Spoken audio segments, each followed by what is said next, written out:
A 24 graus de latitude sul e 46 graus de longitude oeste, fica uma cidade chamada Santos. É o porto mais importante do Brasil. Aqui vivem 500 mil pessoas e cada uma tem sua história. A mais nova delas está começando agora.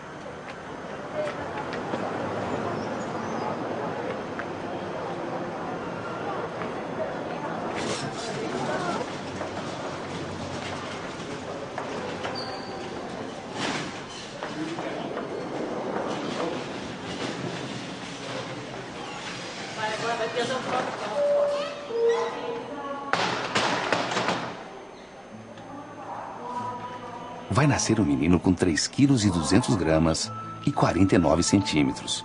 Ele vai se chamar Pascoal. Pascoal vai ser mais um santista a ter a sua própria história. Mas a história do pequeno Pascoal talvez seja também a história de seus antepassados. Ele é a 22ª geração de santistas.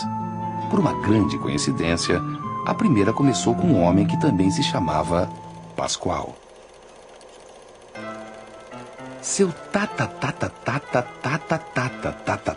tataravô também chamava-se Pascoal. Para ser mais preciso, Pascoal Duarte da Costa. É ele que vemos puxando 3 índios nestas imagens feitas pelo cineasta amador Pero Vaz de Caminha Filho.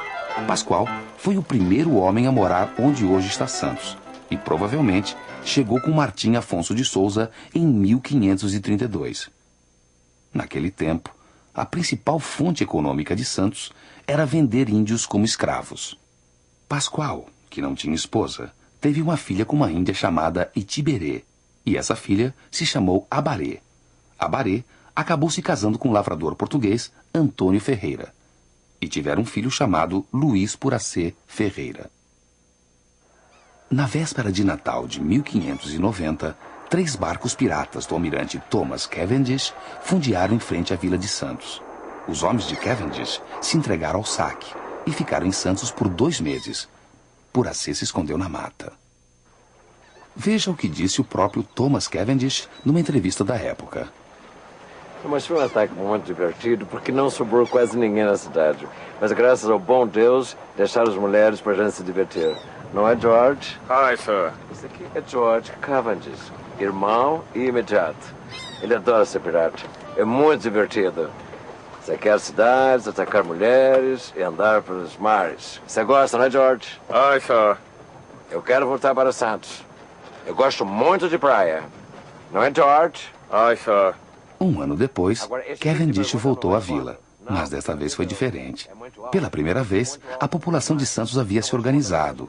Brancos e índios se juntaram e degolaram 23 dos 25 piratas enviados à terra. Um dos degolados foi George Cavendish. Não é, George? Hi, sir. Luís Puracê participou da resistência santista. Depois, Puracê conseguiu uma pequena cabana e sobrevivia com algumas plantações de milho, feijão e mandioca. E Puracê foi pai de Cumuru, que foi pai de Anhangá, que foi mãe de Cunhambará, e todos sempre viveram na mesma casa e todos sempre plantaram milho, feijão e mandioca. E banana para sobremesa. Durante 200 anos, era só isso que se fazia em Santos. Plantava-se milho, feijão e mandioca. Cunhambará teve 10 filhos. 9 continuaram plantando milho, feijão e mandioca. Só Adamastor saiu daquela vida e foi morar nas ruas da cidade. Em 1814, Santos possuía 10 alfaiates, 6 botequins, 2 barbeiros, 17 carpinteiros, 9 ferreiros, 4 frades, 8 vigários, 76 lavradores, 2 médicos, 2 marceneiros, 1 pasteleiro, 8 padeiros e apenas um boticário. O boticário era Adamastor, o 10º filho de Cunhambará. Adamastor era casado com Maria Pereira, a cozinheira da família Andrada e Silva. Foi ela quem fez o jantar na noite de 6 de setembro de 1822. Naquela noite, havia um convidado muito especial, o príncipe regente Dom Pedro I, que pela primeira vez na vida comeu uma feijoada. Quando voltava de Santos para São Paulo, Dom Pedro proclamou a independência do Brasil. e seu principal ministro foi o santista José Bonifácio de Andrade Silva.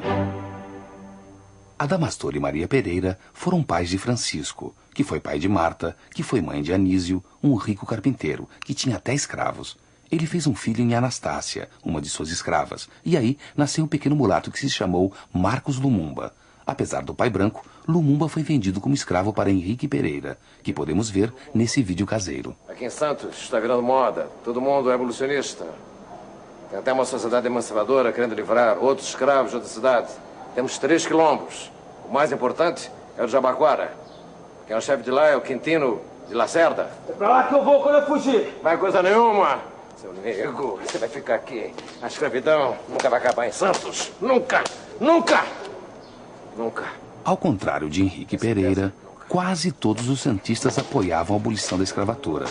Tanto que em 1886 foi decretado o fim da escravidão na cidade e foi fundada uma associação para ajudar os escravos foragidos.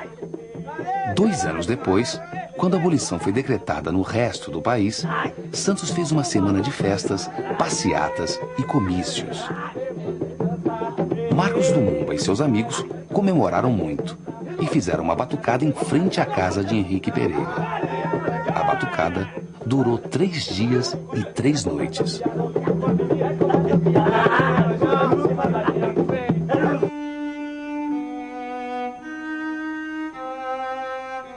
Nesse tempo, a cidade tinha 20.000 habitantes, 2.000 casas e começava a montar seu cais. Inaugurou-se a linha de bondes do José Menino, que era puxada por burros. Morreram mais de 1.000 pessoas de febre amarela e foi proclamada a República. Mas os oficiais da Marinha não gostaram muito disso. Eles fizeram uma revolta, que ficou conhecida como a Revolta da Armada. Os santistas formaram batalhões para enfrentar a Marinha, e Lumumba foi um dos voluntários. Houve até algumas trocas de tiro entre a esquadra e a fortaleza velha da Barra Grande. Mas como os oficiais da Marinha perceberam que a população estava mobilizada e pronta para resistir, eles se retiraram.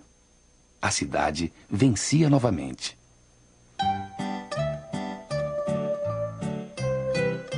Naquele final de século, chegaram muitos estrangeiros a Santos. Entre eles, uma italiana chamada Daniela, que casou com Lumumba. E apenas 5 meses depois, nasceu Giuseppe Lumumba. Santos crescia bastante e muitas casas foram construídas. Com 15 anos, Giuseppe Lumumba começou a trabalhar como pedreiro. Ele participou de uma das primeiras greves de Santos, feita pelos trabalhadores da construção civil, em 1906. Giuseppe se casou com Marília. Desse casamento, nasceu Noemi, que trabalhou numa empresa exportadora de café. Na década de 30, chegaram muitos nordestinos a Santos, e Noemi casou com um sergipano chamado Edgar, que trabalhou na construção dos canais de Santos. Edgar foi pai de Jacinto, que não foi pedreiro como o avô, nem como o pai. Jacinto virou jogador de futebol. Começou no Jabaquara e depois foi para o Santos. Chegou a ser lateral esquerda reserva no time que ganhou o campeonato de 55.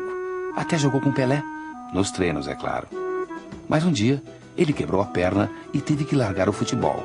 Jacinto virou estivador e em pouco tempo era um dirigente do sindicato. Naquele tempo, o Sindicato dos Estivadores de Santos era o mais avançado do Brasil. Eles tinham direito a escolher as tarefas, ganhavam adicional quando chovia e recebiam 6 vezes mais do que os trabalhadores da indústria. O sindicato funcionava tão bem quanto o Santos daquela época. Mas o Santos daquela época não teve problemas quando houve o golpe de 64. Com o sindicato, foi um pouquinho diferente. Jacinto foi pai de Luísa, mas Jacinto não chegou a conhecer Luísa muito bem, porque quando houve o golpe militar, ele ficou preso no navio Raul Soares, um navio presídio que foi fundeado em Santos. Jacinto nunca mais apareceu. Não se sabe exatamente como foram as sessões de tortura, mas um filme didático das Forças Armadas pode nos trazer alguma luz sobre estas atividades. O choque é um bom argumento para convencer. Aliás, qualquer tipo de dor é sempre um bom argumento. O eletrochoque funciona melhor se a pessoa a ser convencida estiver nua e molhada. Por uma questão de moral, nós não vamos mostrar aqui um homem pelado. Nós vamos dar um banho nele. Por favor. Geralmente eles assim nunca cedem logo de cara. Então você tem que ir reforçando esse argumento. Então?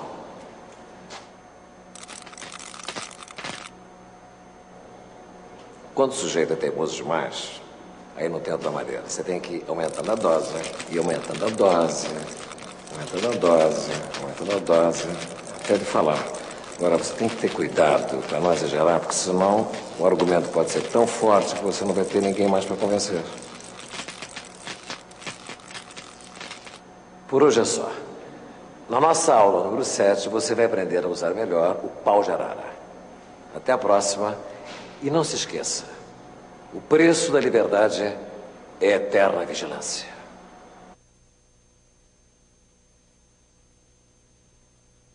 Durante a ditadura militar, os santistas não puderam eleger seus prefeitos. Foram nomeados interventores. Há mais de 15 anos que a população de Santos esperava por esse momento, assistir um prefeito eleito diretamente pelo povo entrar na prefeitura para tomar posse. Só em 1984 é que a cidade recuperou sua autonomia política e pôde novamente escolher seus representantes. Luísa, a filha de Jacinto, virou professora e casou com Vitor, que trabalha como fotógrafo. Há 9 meses atrás, os dois foram passar um fim de semana em Serra Negra. O ar puro fez muito bem para eles. Vitor e Luísa se divertiram bastante.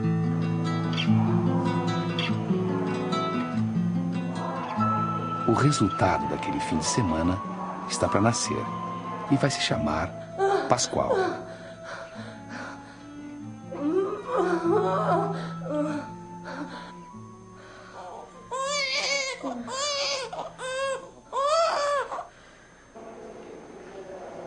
A 24 graus de latitude sul e 46 graus de longitude oeste, fica uma cidade chamada Santos. Aqui vivem mais ou menos 500 mil pessoas, 500 mil histórias. Pascoal também vai ter sua própria história. E sua história é também a história de Jacintos, Itiberês, Marias, Iberês, Luísas, Antônios, Bonifácios, Edgares, Noemis, Danielas, Giuseppes, Quintinos, Anísios, Martas e outros Pascoais.